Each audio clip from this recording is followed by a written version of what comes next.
नमस्कार, मैं हूँ रेखा। मैं हूँ ऋचा राजपूत। दर्शकों, बहुत बहुत स्वागत है आपका आपके अपने बेहद ख़ास कार्यक्रम बिहार बिहान की एक प्यारी सी खूबसूरत सी सुबह में। जब नई सुबह की शुरुआत होती है तो हम अपने विशेष मेहमान के साथ हर सुबह इस कार्यक्रम में उपस्थित होते हैं। उनसे आपको रूबरू करवाते हैं। हर सुबह एक ऐसा मुद्दा लेकर आपके सामने उपस्थित होते हैं, एक ऐसा विषय लेकर आपके सामने उपस्थित होते हैं जिससे आप अपनी ज़िंदगी में बदलाव ला सके, कुछ परिवर्तन ला सके और साथ ही साथ कुछ बातें अवेयरनेस की भी करते हैं। आज भी अपने विशेष मेहमान से आपको मिलवाएंगे, लेकिन कार्यक्रम का सबसे पहला चरण जो होता है, सबसे पहला सेगमेंट जो होता है, वो होता है हमारे महापुरुषों द्वारा बताई गई चंद बातें, अनमोल बातें। इसलिए आइए सबसे पहले नज़र डालते हैं और देखते हैं क्या है आज का अनमोल वचन।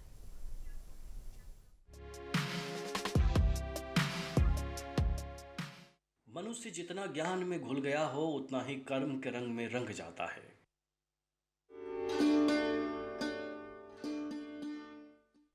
आज जो विशेष मेहमान हमारे बीच उपस्थित हैं, आप हैं कुमार मनीष जी। आइए स्वागत करते हैं। कुमार मनीष जी, बहुत बहुत स्वागत है आपका कार्यक्रम बिहार बिहान में। बहुत आपके बहुत विषय में अपने धन्यवाद। दर्शकों को बताऊं कि आप क्षेत्रीय निदेशक हैं नारकोटिक्स कंट्रोल ब्यूरो बिहार से। बहुत बहुत धन्यवाद आपका, और आपके माध्यम से समस्त देशवासियों को और समस्त बिहार वासियों को नारकोटिक्स कंट्रोल ब्यूरो के आज 38वें स्थापना दिवस पर बहुत बहुत शुभकामनाएं और बहुत बहुत साधुवाद प्रेषित करना चाहूँगा। जी, बहुत सारी बातें हम करेंगे इस विषय में, क्योंकि ये मुद्दा ऐसा है जिसमें अवेयरनेस से रिलेटेड बातें की जा सकती है, किस तरीके से जागरूकता फैलाए जाए, इसके विषय में बातचीत की जा सकती है। लेकिन शुरुआत में हम जानना चाहेंगे आपके विषय में, कहाँ से संबंध रखते हैं, किस तरीके से आपकी शुरुआती शिक्षा दीक्षा हुई, इस तमाम विषय में हमारे दर्शकों से क्या कुछ कहना चाहेंगे? मैं बिहार का ही वासी हूँ। बगल में हाजीपुर वैशाली है, वहाँ जन्म मेरा हुआ। पढ़ाई लिखाई के लिए हमें बिहार, झारखंड, दिल्ली वगैरह जाना पड़ा। सन 2000 में मैं सीआरपीएफ में असिस्टेंट कमांडेंट के रूप में नियुक्त हुआ और सन 2000 में मैं ज्वाइन किया, और वर्तमान में सन 2020 से मैं नारकोटिक्स कंट्रोल ब्यूरो में डेपुटेशन पर हूँ, प्रतिनियुक्ति पर, और वर्तमान में जोनल डायरेक्टर हूँ बिहार का, पटना जोनल यूनिट, जो बिहार और झारखंड को नारकोटिक्स कंट्रोल ब्यूरो में देखती है। मेरी पढ़ाई के रूप में मैं पोस्ट ग्रेजुएशन मेरा एमबीए में है और ग्रेजुएशन मेरा फिजिक्स ऑनर्स से है। तो बस यही है जी जी। सर, अभी नारकोटिक्स डिपार्टमेंट जो है वो किस तरीके से काम करती है, क्योंकि लोगों में अवेयरनेस की थोड़ी कमी है। तो ये नारकोटिक्स डिपार्टमेंट है क्या, ये किस तरीके से काम करती है? नारकोटिक्स कंट्रोल ब्यूरो, जैसा कि मैंने बताया कि आज 38वां इसका स्थापना दिवस है। ये 1986 में इसकी स्थापना 1985 में एनडीपीएस एक्ट के तहत एक प्रावधान था, जिसके तहत केंद्रीय सरकार को एक एजेंसी का निर्माण करने की आवश्यकता थी, जो कि ड्रग्स से संबंधित जितने भी कार्यक्रम हैं, जितने भी नियम विनियम हैं, उन सब पर समन्वय स्थापित कर सके और साथ ही साथ उसमें इन्फोर्समेंट की भी कार्रवाई कर सके। इसलिए इस डिपार्टमेंट की स्थापना 1986 में हुई। मोटे तौर पे आपके दर्शकों के लिए यही बताना चाहूँगा कि ये एक इन्फोर्समेंट एजेंसी है, जो आपसी तालमेल, आपसी समन्वय के साथ साथ आसूचना इकट्ठा करना, उसका संकलन करना और साथ ही साथ प्रवर्तन यानी इन्फोर्समेंट की कार्रवाई करती है। हमारे विभाग का जो मोटो है, जो लक्ष्य है, वो इंटेलिजेंस कलेक्शन, इन्फोर्समेंट एक्टिविटी और कोऑर्डिनेशन के लिए। नारकोटिक्स कंट्रोल ब्यूरो पूरे देश का लीड कोऑर्डिनेटिंग एजेंसी है ऑन नारकोटिक्स सब्जेक्ट्स, जो देश ही नहीं बल्कि अंतर्राष्ट्रीय स्तर पर भी ड्रग्स से संबंधित जितनी भी एजेंसियां कार्य कर रही हैं उनके साथ तालमेल बैठाती है, समन्वय स्थापित करती है, और जितने भी इसमें इश्यूज आते हैं उसको एड्रेस करने का काम करती है केंद्रीय गृह मंत्रालय के माध्यम से। जी, ये बहुत बड़ा काम है, क्योंकि जब हम इस चीज़ पे लगाम लगाते हैं, आप मादक पदार्थों पे लगाम लगाते हैं, तो ना केवल हमारी पिछली पीढ़ी सुधरती है बल्कि आने वाली पीढ़ी भी हमारी सुधर जाती है, और एक बहुत ही जिम्मेदारी और बहुत ही चुनौतीपूर्ण बड़ा काम भी है। कब आपका इस विभाग से जुड़ना हुआ, और ये भी जानना चाहूँगी कि जब आप इस विभाग से जुड़े, किस किस तरह के चैलेंजेस, किस किस तरह की चुनौतियों का सामना आपको करना पड़ा? मैं सन 2000 में मार्च में ही प्रतिनियुक्ति पर केंद्रीय रिजर्व पुलिस बल से नारकोटिक्स कंट्रोल ब्यूरो में आया। चैलेंजेज बिहार में या पूरे समस्त देश में लगभग एक जैसा ही है। आज के इस समय में ड्रग्स एक न केवल एक भौगोलिक स्थिति में अगर देखें तो ये एक राष्ट्रीय नहीं बल्कि एक अंतर्राष्ट्रीय समस्या है, और हमारा भी राज्य, हमारा भी देश दोनों इससे अछूता नहीं है। ऐसे में एनडीपीएस एक्ट के तहत सिर्फ एनसीबी ही नहीं बल्कि अन्य एजेंसियां भी हैं जो इसमें कार्य करती है, वो भी इन्फोर्समेंट की कार्य करती है, अवेयरनेस की भी कार्य करती है, जिससे कि आम जनता को इससे दूर रखा जा सके। इवन हमारे संविधान में भी जो directive principles of state policy है, उसके आर्टिकल 47 में ये प्रावधान दिया गया है कि राज्य अपने लोगों के जीवन यापन को ऊंचा करने के लिए, स्वस्थ रखने के लिए जितने भी नशीले पदार्थ हैं इसके प्रोहिबिशन पर काम करेगी, इसके रोकथाम पे कार्य करेगी। और इन्हीं प्रोविजंस के तहत जितने भी राज्य और केंद्रीय एजेंसियां हैं ये कार्य करती है। चैलेंजेज हम यूँ कहें कि भारत का भौगोलिक परिस्थिति और इतनी विषमताएं हैं, हमारे पास लैंड लॉक्ड बॉर्डर्स भी हैं, इंटरनेशनल बॉर्डर्स हैं, मैरीटाइम जोन भी हैं, तो हमारे पास हर तरफ से चुनौतियां हैं, पड़ोसी राज्यों से, पड़ोसी देशों से भी, राज्यों से भी। हमारे यहाँ कुछ ड्रग्स यहीं पे खेती उसकी होती है, कुछ इसका इस्तेमाल भी होता है, लेकिन अगर समग्रता में देखें तो ज़्यादातर इस्तेमाल से ज़्यादा इसका दुरुपयोग तस्करी होता है, अवैध तस्करी जो दूसरे देशों और विदेशों में जाता है, तो जिससे कि लोग यहाँ जो तस्कर है, जो अवैध धंधे में लिप्त हैं, वो ज़्यादा से ज़्यादा पैसे बनाते हैं। लेकिन साथ ही साथ इन विगत वर्षों में ये चुनौतियाँ बढ़ी है, हमारे युवा पीढ़ी इसमें धीरे धीरे इस दलदल में फंसते जा रहे हैं, तो उन्हें भी दूर रखने के लिए, उन्हें भी इनसे बचाने के लिए भी हमारा विभाग के साथ साथ अन्य सभी विभाग भी इसमें कार्य करते हैं और वो सभी कृत संकल्पित हैं।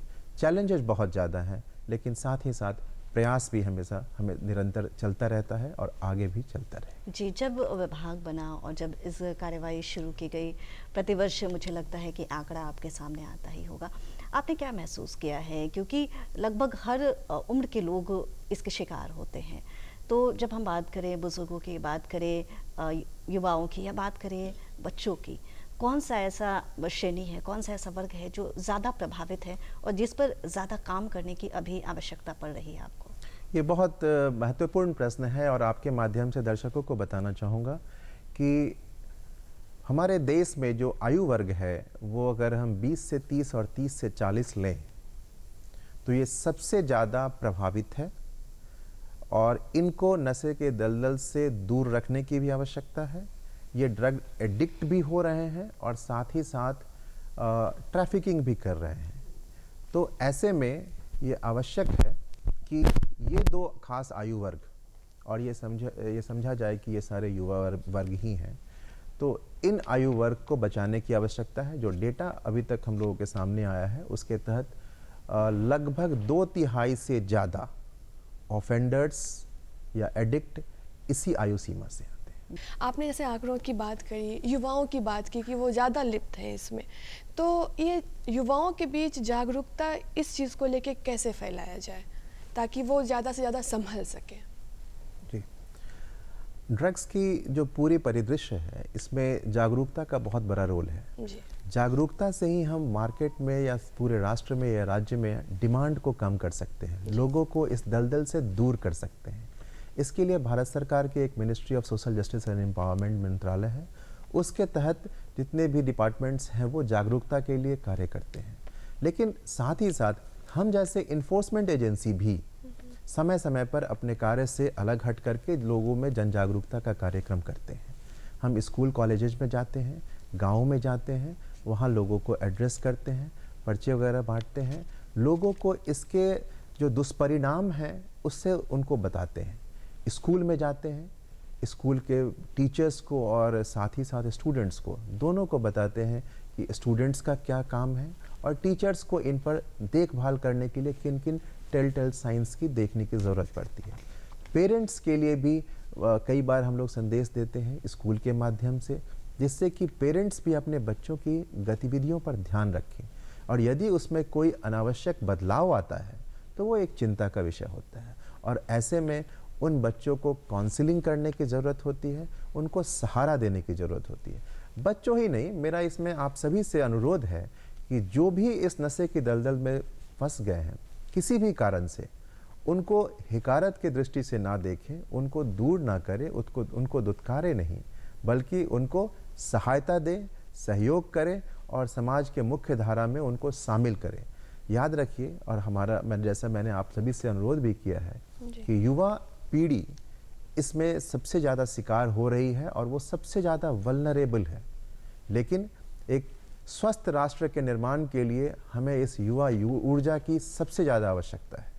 तो इनको बहुत ज़रूरी है कि नशे के दलदल से दूर रखते हुए इनको मुख्य धारा में जोड़ा जाए। इसके लिए निरंतर साल भर एक प्रयास ministry of social justice empowerment के तहत, राज्य सरकार में department of social welfare and social security के हैं, वो भी कार्य करते रहते हैं, और इन्फोर्समेंट एजेंसी जितनी भी हैं वो भी निरंतर सालों भर कार्य करते रहते हैं। लेकिन हमारा पॉपुलेशन बहुत ज़्यादा है, रिसोर्सेज लिमिटेड है, जितनी आवश्यकता है उतने में हम लोग हमेशा प्रयासरत ही रहते हैं, और निश्चित तौर पे कहीं ना कहीं थोड़ा सा कमी रह जाता है, जिसकी वजह से लोग आज भी इस नशे के दलदल में शिकार हैं। जी, ये आपने बहुत सही बात कही, क्योंकि जब हम बातचीत करते हैं, खासकर युवाओं की बातचीत करते हैं जिनके ऊपर हमारे राष्ट्र के निर्माण की नींव बंधी होती है, उनको इस भंवर जाल से निकालना बेहद ही आवश्यक हो जाता है।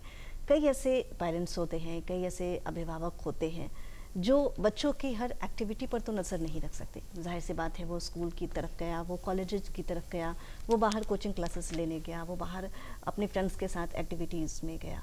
लेकिन कुछ तो ऐसे सिम्टम्स होते होंगे जिन्हें यदि अभिभावक को लगे कि मेरे बच्चे में ये सिम्टम्स है, ये लक्षण है, तो उन्हें जाके तुरंत डॉक्टर से संपर्क करना चाहिए या डिपार्टमेंट में संपर्क करना चाहिए। कुछ ऐसे लक्षणों के विषय में आप आगाह करना चाहेंगे क्या? जी ज़रूर। लक्षण निश्चित तौर पे सामने दिखते हैं। ड्रग्स आसानी से मिलने वाला पदार्थ नहीं है, इसमें पैसे भी ज़्यादा खर्च होते हैं। तो सबसे पहला गार्जियन को देखना पड़ेगा कि क्या उसके पैसे उसके बच्चे द्वारा अवैध इस्तेमाल तो नहीं किया जा रहा है, गलत इस्तेमाल तो नहीं किया जा रहा है, और अगर किया जा रहा है और जिसको बच्चे एक्सप्लेन नहीं कर पा रहे हैं तो देखना तो पड़ेगा गार्जियन को। होम हमेशा ही फर्स्ट स्कूल होता है किसी भी बच्चों के लिए, तो थोड़ा सा उसको तो देखना पड़ेगा। दूसरे है उनके साथी संगति कैसे हैं, उस पर भी उनको निगाह रखनी पड़ेगी। लड़कों की भी जिम्मेवारी है, ऐसा नहीं है कि केवल उनकी जवाबदारी है, लड़कों की भी जवाबदारी है कि वो स्वस्थ वातावरण में रहें, अच्छे लोगों के साथ रहें, गलत लोगों के गलत कार्यों में अपने आप को लिप्त ना करें। तो पहला तो ये हो गया कि पैसे का अवैध इस्तेमाल। साथ ही साथ जब कोई भी व्यक्ति गलत काम करता है तो वो मुख्य धारा में जो लोग हैं जो सही काम कर रहे हैं उनसे दूर रहने का प्रयास करता है। तो अगर कोई बच्चा कटने का प्रयास करता है, अलग रहने का प्रयास करता है, तो उसको साथ लाएं। अगर वो गलत रह करके और साइड में जा कर के कुछ कार्य करता है, इसका मतलब कहीं ना कहीं कुछ प्रॉब्लम है। तीसरा है अनिद्रा, सोने में कहीं प्रॉब्लम, थकान, आँख में जलन, इस प्रकार से कुछ टेल साइंस बिहेवियर में चेंज। सबसे अधिक बिहेवियर जो नॉर्मल बिहेवियर होता है, यदि उसमें किसी भी प्रकार का बदलाव आता है तो निश्चित तौर पे सबसे पहले तो गार्जियन को खुद पूछना चाहिए कि बेटा समस्या क्या है। उसके बाद काउंसिल करने की ज़रूरत है, डॉक्टर के पास परामर्श के जाने के लिए ज़रूरत है। इससे कभी भी हिचकना नहीं चाहिए। आमतौर पर लोगों में ये भ्रांतियाँ रहती हैं कि लोग क्या कहेंगे, समाज क्या कहेगा। तो अगर आप पहले दिन अगर आप नहीं रोकते हैं तो अगला दिन काफ़ी दूर हो जाएगा, तो समाज के सामने ऐसे ही सामने आएगा। इसलिए इनके इलाज, समय पर इलाज की आवश्यकता है, और किसी भी इन्फोर्समेंट एजेंसी से जाने से पहले वो हॉस्पिटल जाए तो बेहतर होगा। इवन कानून में इसके बहुत सख्त प्रावधान हैं, NDPS एक्ट में इसका वायलेट करने पे बहुत सख्त प्रावधान है। लेकिन उसके कानून के अंदर एक ये भी प्रावधान है कि यदि कोई वॉलेंट्री एडिक्ट यदि अपना वॉलेंट्री ट्रीटमेंट कराना चाहता है तो उसको कानून में संरक्षण प्राप्त है, उसको इम्यूनिटी है, उसको सज़ा नहीं मिलेगी, बल्कि उसका इलाज का समुचित व्यवस्था कराया जाएगा। ये कानूनी प्रावधान है। तो इन चीज़ों के बारे में भी लोगों को समझना चाहिए कि जब कानून आपके इलाज की भी व्यवस्था कर रहा है तो फिर हिचकने के बजाय आप उसकी व्यवस्था करिए, उसके इलाज के लिए आगे आए। जी, ये बहुत बड़ी बात है, क्योंकि जब हमारे अंदर ये भावना विकसित हो जाती है कि हमें जाना है और मुझे विभाग से जुड़कर अपना इलाज करवाना है, तो ये कहीं ना कहीं जागरूकता का ही असर है। यदि कोई चाहे मनीष जी कि विभाग से जाए, जुड़े या फिर संपर्क करें, उन्हें लगता है कि नहीं मुझे संपर्क करना चाहिए नारकोटिक्स कंट्रोल ब्यूरो से कि हाँ मुझे इन चीज़ों का मैं शिकार हो चुका हूँ और मुझे इससे निजात पाना है, क्या कोई आपका हेल्पलाइन नंबर है जो आप बताना चाहेंगे? कहाँ जाएं, कहाँ संपर्क करें? इसके विषय में जागरूकता से संबंधित क्या कुछ चीज़ें साझा करना चाहेंगे आप? जी, जागरूकता के संबंध में अगर किसी भी व्यक्ति को किसी भी प्रकार की ड्रग्स से संबंधित कोई भी हेल्प की आवश्यकता है, अगर अवेयरनेस की आवश्यकता है, तो वो ministry of social justice empowerment के वेबसाइट पे जाएं, वहाँ पे कॉन्टैक्ट नंबर्स लिखे हुए हैं। किसी को इलाज की आवश्यकता है तो इलाज का जो पार्ट है वो ministry of health and family welfare देखता है। वो आम बोलचाल की भाषा में अगर कहें तो जिला अस्पताल जहाँ भी है वो डी एडिक्शन सेंटर्स की वहाँ व्यवस्था है, वो अधिकृत है। इसके अतिरिक्त बड़े बड़े शहरों में भी कुछ हॉस्पिटल्स हैं जहाँ ड्रग डी एडिक्शन सेंटर्स चल रहे हैं। पटना में जो नार्कोटिक्स कंट्रोल ब्यूरो है, हमारा हेल्पलाइन नंबर मैं आपको बताना चाहूँगा, आपके दर्शकों को आपके माध्यम से बताना चाहूँगा, 0612 25 65 160। एक बार फिर से बताना चाहूँगा, 0612 25 65 160। इसमें किसी भी व्यक्ति को किसी प्रकार की अगर मदद की आवश्यकता है तो जैसा कि बताया कि हमारा मैंडेट ही है कोऑर्डिनेट करना। कोऑर्डिनेशन में we are the lead national coordinating agency on matters of drugs and its abuse. तो इससे संबंधित जो भी कोऑर्डिनेशन का कार्य होगा हम आपको बताएंगे, लेकिन प्राइमरीली एनसीबी एक इन्फोर्समेंट एजेंसी है और इलाज का जो कार्यवाही जितना भी होगा वो स्वास्थ्य मंत्रालय और उसके अधीन जो अस्पताल है वो देखते हैं। कुछ एनजीओज हैं, कुछ प्राइवेट अस्पताल हैं, वो भी इन चीज़ों की देखभाल करते हैं। बिल्कुल। लोगों को मतलब लोगों में ये भी भ्रांतियाँ हैं कि उनको लगता है कि अगर वो नशा कर लेंगे ना तो उनको मानसिक शांति मिलेगी। इस तरह की चीज़ें बहुत ज़्यादा तरीके से फैलती जा रही है। इसमें आपकी क्या राय है सर कि क्या सच में ये मानसिकता को कंट्रोल करता है या फिर क्या भ्रांतियाँ इस तरह की फैलती हैं? आपने शुरू ही किया कि लोगों में भ्रांति है जी। ये वाकई भ्रांति है। जी। इसमें कहीं से कोई सच्चाई नहीं है।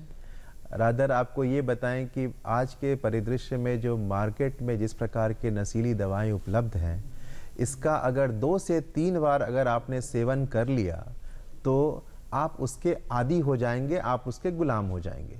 ये मैं आपके माध्यम से आपके दर्शकों और आपके सभी परिवार वालों को, माता पिता को और स्कूल के टीचर्स आदि को बताना चाहूँगा कि अगर बच्चे 2-4 बार अगर इसका सेवन कर लिए तो फिर वो उसके गुलाम हो जाएंगे और इसमें पैसे लगते हैं। तो इसका मतलब है कि वो व्यक्ति न केवल उसका स्वास्थ्य पर असर पड़ेगा बल्कि उसके परिवार के भी जो आर्थिक स्थिति है उसको भी खराब करेगा और उसके बाद तब ये बच्चा कोई ना कोई अनैतिक अपराध अवश्य करेगा।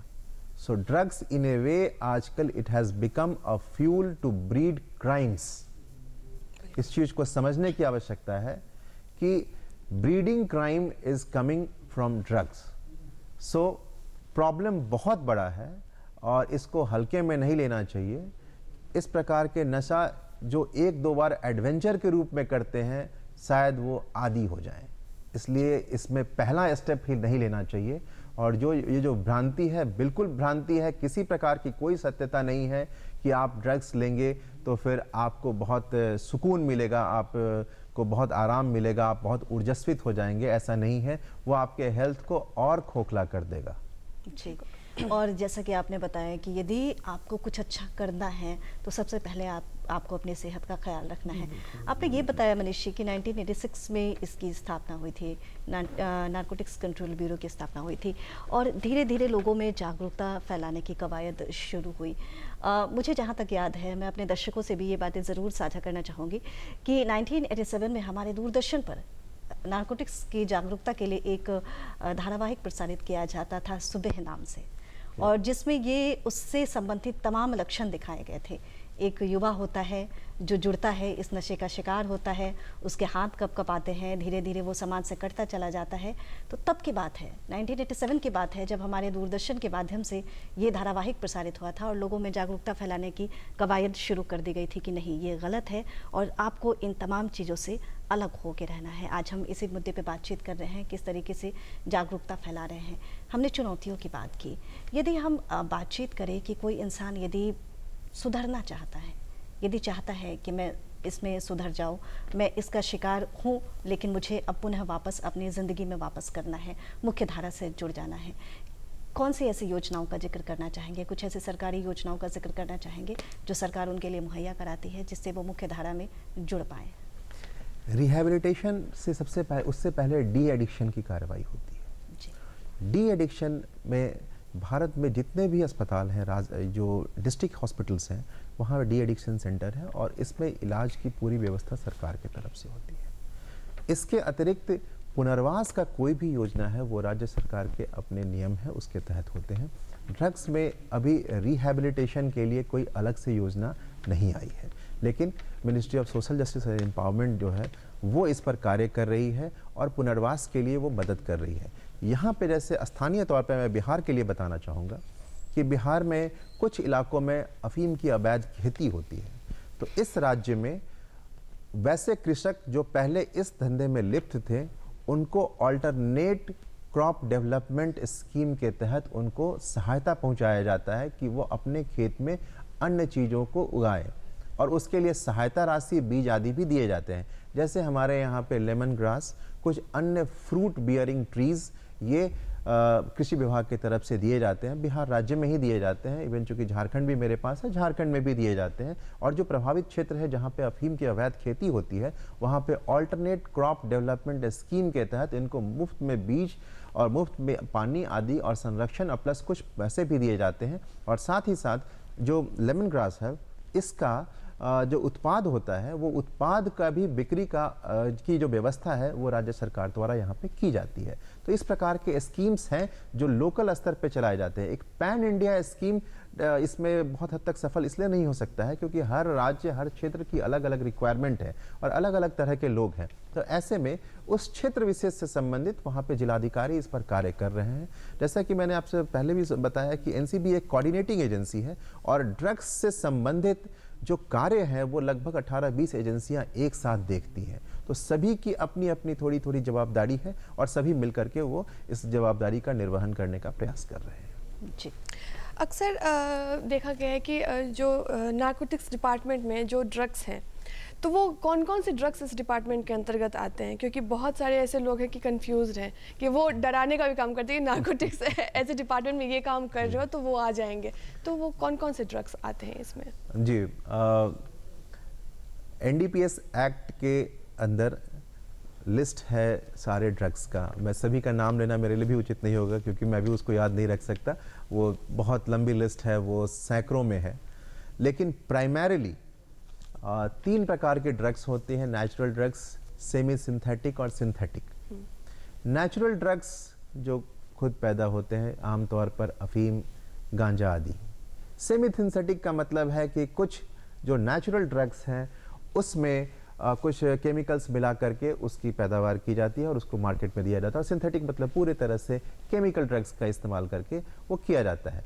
लिस्ट में आमतौर पे आप गांजा, अफीम, चरस आदि को आप ले सकते हैं, हेरोइन, मॉर्फिन आदि, कोडीन बेस्ड कफ सिरप्स आदि का लोग इस्तेमाल करते हैं। लेकिन ब्रॉडली अगर चाहेंगे तो एनडीपीएस एक्ट के तहत वो सारी चीज़ें लिस्ट उपलब्ध है। जी, हम लोगों ने बहुत सारी बातें करी, बहुत सारी चीज़ों के बारे में जाना, लेकिन इस चीज़ के बारे में जो सजाएं हैं, आज जो युवा इस चीज़ में लिप्त हैं वो इसीलिए भी कि उनको लगता है कि उन्हें देखने वाला शायद कोई नहीं है। तो उनको इस चीज़ के बारे में उनकी सज़ा कैसी है, कितना कठोर सज़ाओं से उनको गुजरना पड़ता है, ये बताएं। ये हमारे विभाग के लिए बड़ा इम्पॉर्टेंट है ये, बिकॉज इन्फोर्समेंट है तो हम इन्फोर्समेंट के साथ साथ प्रोसिक्यूट भी करते हैं उनको। आपको ये बताऊं, एनडीपीएस एक्ट में 3 प्रकार के ड्रग्स के प्रोविजंस रखे गए हैं क्वांटिटी के माध्यम से। स्मॉल क्वांटिटी की अगर सीजर होती है, इंटरमीडिएट क्वांटिटी या कमर्शियल क्वांटिटी। स्मॉल क्वांटिटी का मतलब है थोड़ा सा, हर एक ड्रग्स का अलग अलग लिस्ट है। जैसे मिसाल के तौर पर अगर आप लें तो गांजा 1 kg स्मॉल क्वांटिटी में आता है और कमर्शियल क्वांटिटी 20 kg आता है। अगर वही हेरोइन में अगर आप ले लें तो 5 ग्राम आता है स्मॉल क्वांटिटी में और 250 ग्राम आता है कमर्शियल क्वांटिटी में। कुछ और अगर मॉडर्न ड्रग्स की बात करें तो एक LSD होता है, वो 0.002 ग्राम्स, मतलब 2 ग्राम का 1000वां भाग वो स्मॉल क्वांटिटी है और 0.1 ग्राम इज कमर्शियल क्वांटिटी। अब इसके सजा का प्रावधान आपको बताएं पहला तो एनडीपीएस एक्ट के जितने भी ऑफेंसेस हैं वो सारे कॉग्निजेबल और नॉन बेलेबल हैं, मतलब आपको पुलिस बेल नहीं दे सकती। सेशन ट्रायबल है ज़्यादातर केसेस, मतलब आपको डिस्ट्रिक्ट सेशन जज से ही मिलेगा, कोई भी रिलीफ अदरवाइज नहीं मिलेगा। और स्मॉल क्वांटिटी के जो पनिशमेंट है वो लगभग 1 साल की सज़ा और 10,000 रुपये का जुर्माना। जो इंटरमीडिएट क्वांटिटी की जो सज़ा है वो लगभग up to 10 years of imprisonment, यानी 10 साल तक की सश्रम सज़ा और जुर्माना। और कमर्शियल क्वांटिटी के जो सीजर्स या केसेस होते हैं उसमें 10 वर्ष से 20 वर्षों तक की सज़ा और जुर्माना। अगर कोई हैबिचुअल ऑफेंडर है, एक से ज़्यादा बार इस प्रकार के कार्रवाई में लिप्त रहता है और उसके खिलाफ केस होते हैं, तो उसकी सज़ा दुगनी रहती है और उसमें डेथ पेनल्टी की भी प्रोविज़न है। और ये भी मान लें कि यहाँ बेल के भी प्रोविज़न नहीं है। बेल बहुत रेयर केसेस में, कमर्शियल क्वांटिटी की मैं बात कर रहा हूँ, इसमें एक सेक्शन 37 का प्रोविज़न है कि बेल आम रूप से नहीं दिए जा सकते अनलेस कि कोर्ट ये सेटिस्फाई हो कि ये बंदा भविष्य में ये इस काम में लिप्त नहीं होगा। ऐसा जनरली कोर्ट कैसे कोई किसी के बारे में भविष्यवक्ता नहीं बन सकती है। तो प्रोविजन स्टैच्यूट में वैधानिक रूप से बहुत टफ है। और आपके माध्यम से मैं दर्शकों को बताना चाहूँगा कि जो नारकोटिक्स कंट्रोल ब्यूरो जो पटना की इकाई है वो सन 2021 में बेस्ट जोनल यूनिट रही है एनसीबी की पूरे देश में। अरे हमारा जो इन्फोर्समेंट का रिकॉर्ड है वो 90 से 100% के बीच में फ्लक्चुएट करता है ईयर टू ईयर बेसिस में कन्विक्शन रेट हमारे। तो आपके माध्यम से मैं जरूर बताना चाहूँगा कि नशे की दलदल से दूर रहें और जो अवैध तस्करी और अवैध व्यापार में लिप्त हैं, हो सकता है कुछ क्षण के लिए शायद आप कानून की आंखों में धूल झोंकने में सफल हो गए होंगे, लेकिन बहुत दिनों तक आप नहीं सफल हो पाएंगे। और जिस दिन आप कानून के गिरफ्त में आएंगे तो फिर इस प्रकार के एनडीपीएस प्रोविजंस के स्ट्रिंजेंट प्रोविजंस के तहत आपके विरुद्ध कार्रवाई होगी।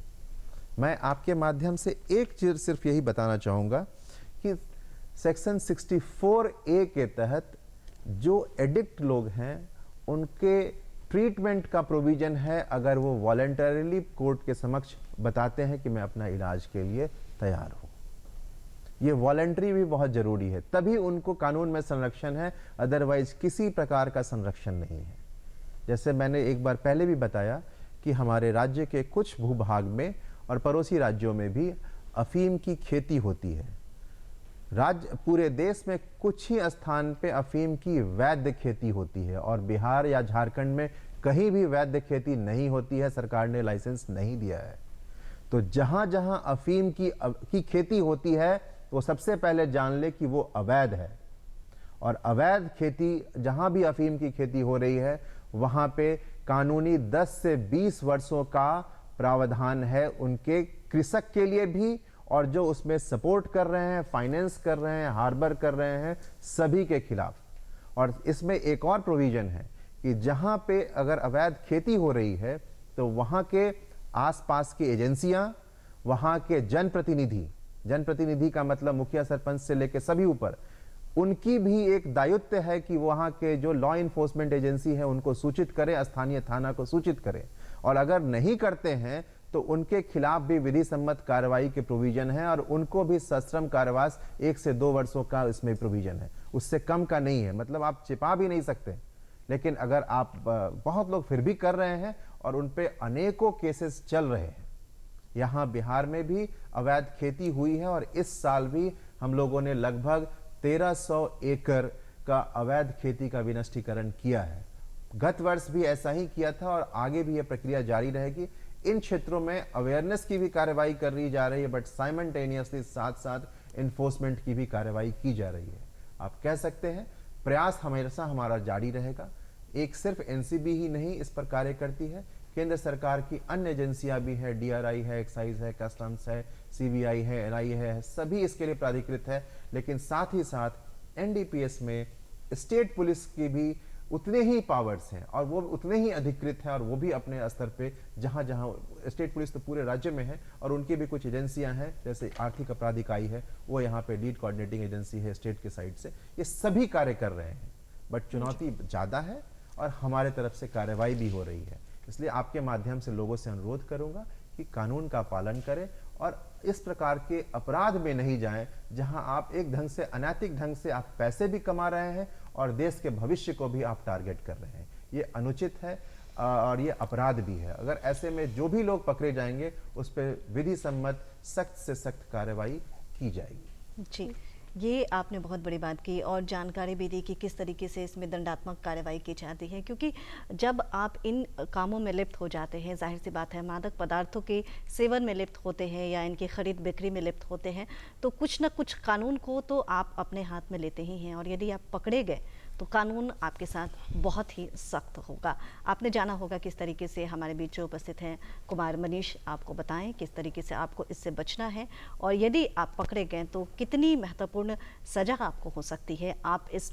आपको इसमें बेल भी नहीं मिलेगी, हो सकता है आपकी पूरी ज़िंदगी बर्बाद हो जाए। इसलिए कोशिश कीजिए कि अपने आप को नशे की गिरफ्त से बिल्कुल अलग रखें। यदि हम एनसीबी के गठन की बात करें मनीष जी, क्योंकि इसका गठन हुआ था लोगों को नशा मुक्त रखने के लिए, इसका गठन हुआ था लोगों को अवेयर करने के लिए, तो इनकी उपलब्धियों की यदि हम चर्चा करना चाहें तो क्या कुछ बताना चाहेंगे आप? एनसीबी का विजन है Endeavour for a drug free society. हमारा लक्ष्य भी, ध्येय भी जो है दैट इज के for combating abuse of drug and illicit trafficking, मतलब नशीली दवाओं के दुरुपयोग एवं अवैध तस्करी की रोकथाम, ये हमारा ध्येय है, हमारा लक्ष्य है। और इसमें 1986 से एक जर्नी शुरू हुई थी एनसीबी की, और वो आज तक प्रयासरत है और आगे भी बढ़ती रहेगी। इस क्रम में केंद्रीय एजेंसी है, छोटी सी एजेंसी है, बहुत ज़्यादा हमारा संख्या नहीं है, लेकिन पूरे राज्य में हम फैले हुए, पूरे देश में हम फैले हुए हैं। केंद्रीय गृह मंत्रालय भी अभी हाल ही में हमें 419 और पोस्ट दी हैं, जो कि हम पूरे देश में उसको बांटा जा रहा है। तो एनसीबी का विस्तार हो रहा है। जो कार्य की जहाँ तक बात है, आपको यही बताएं, चूँकि हमारा संख्या बहुत लिमिटेड है, लेकिन एनसीबी के पूरे देश में जो सीजर्स होते हैं, वॉल्यूम ऑफ सीजर्स की बात करें तो 30 to 40% ऑफ द सीजर्स अकेले एनसीबी करती है। केस 1% के करीब होता है। मतलब हम सिर्फ हाई वैल्यू टारगेट्स को करते हैं, जो कि अंतर्राष्ट्रीय या राष्ट्रीय स्तर पर तस्करी की कार्रवाई करते हैं। तो ये हमारा ये है। साथ ही साथ हम इसमें लोगों की अवैध फ्रीजिंग भी ऑफ प्रॉपर्टी भी करते हैं, जो अगर नार्को मनी से पैसे अगर इकट्ठा करते हैं तो उसको हम फ्रीज भी करते हैं। जी, यानी कि बहुत सारे उद्देश्यों के साथ ये विभाग काम कर रहा है।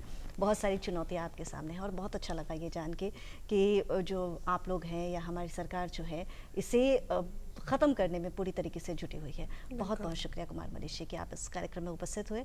आपके माध्यम से बहुत सारी बातें हम जान पाए, हमारे दर्शक जान पाए किस तरीके से अवेयर होना है, और यदि आप इसके गिरफ्त में है तो क्या कुछ कानूनी कार्रवाई आपके साथ हो सकती है। Thank you so much for coming here. बहुत बहुत शुक्रिया। आखिरी में, जीवन को कहें हाँ, ड्रग्स को कहें ना। Let's say yes to life and no to drugs. Thank you so much. जय हिंद। तो दोस्तों, आप देख रहे थे कि विशेष बातचीत जो हम कर रहे थे कुमार मनीष से।